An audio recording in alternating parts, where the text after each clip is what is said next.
चैत्र नवरात्रियों में देश के प्रसिद्ध देवी मंदिरों की इस मानसिक यात्रा के क्रम में आज हम विश्व प्रसिद्ध और प्राचीन मां वैष्णो देवी के मंदिर की यात्रा करेंगे।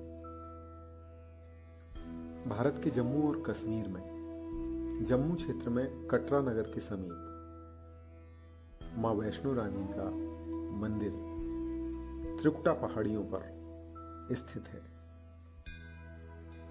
और यहीं पर लगभग 5200 फीट की ऊंचाई पर कटरा से लगभग 12 किलोमीटर की दूरी पर मां वैष्णो रानी का प्रख्यात मंदिर है।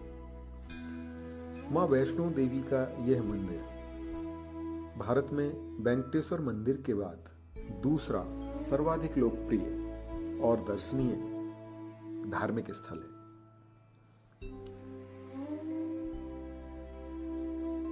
इस प्रसिद्ध और पवित्र वैष्णो रानी के मंदिर पर हर साल लाखों की संख्या में श्रद्धालु दर्शनों को आते हैं।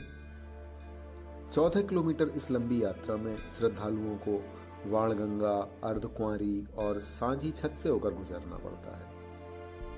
इन सभी स्थानों के अपने अपने महत्व और मान्यताएं हैं, लेकिन इनमें अर्धकुंवारी की गुफा का विशेष महत्व माना जाता है, जिसे गर्भजून के नाम से भी प्रख्यात है।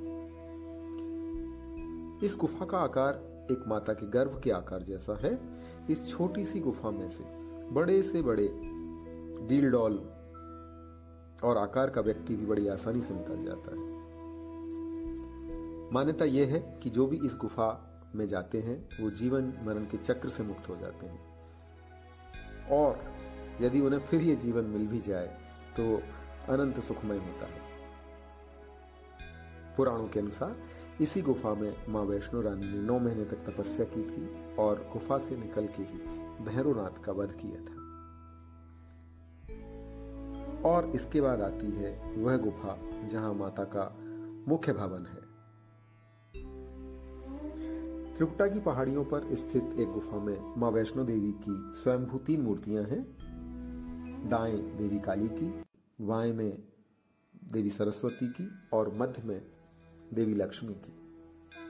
ये तीनों मूर्तियां पिंडी के रूप में गुफा में विराजित हैं और इन तीनों पिंडियों के सम्मिलित रूप को ही वैष्णो देवी कहा जाता है और इस स्थान को माता का भवन। इस पवित्र गुफा की लंबाई लगभग 98 फीट है। इस गुफा में एक बड़ा चबूतरा है जिस पर मां का आसन है, जहां देवी त्रिकुटा अपनी माताओं के साथ विराजमान रहती हैं। और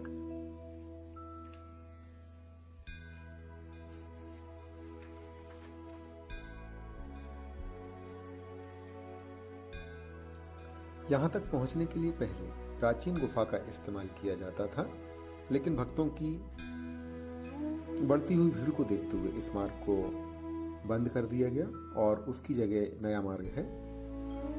वैसे तो मां वैष्णो के दरबार में पूरे वर्ष भर भक्त दर्शनों के लिए आते हैं, किंतु जनवरी-फरवरी महीने में भीड़ को कम देखते हुए इस मार्ग को खोल दिया जाता है।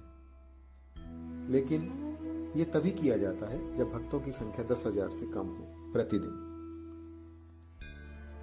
और वह स्थान जहां माता रानी ने भैरवनाथ का वध किया था, इस प्राचीन गुफा के समक्ष भैरव का शरीर भी मौजूद है और उसका सिर उड़कर 3 किलोमीटर दूर भैरव घाटी नामक स्थान पर जा गिरा था।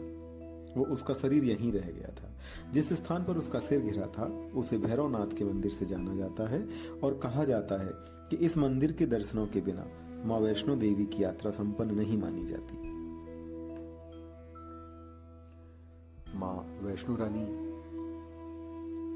अपने भक्तों की सभी मनोकामनाओं को पूरी करती हैं और इसीलिए देश और विदेश से लाखों श्रद्धालु देवी मां के दर्शनों को उपस्थित होते हैं।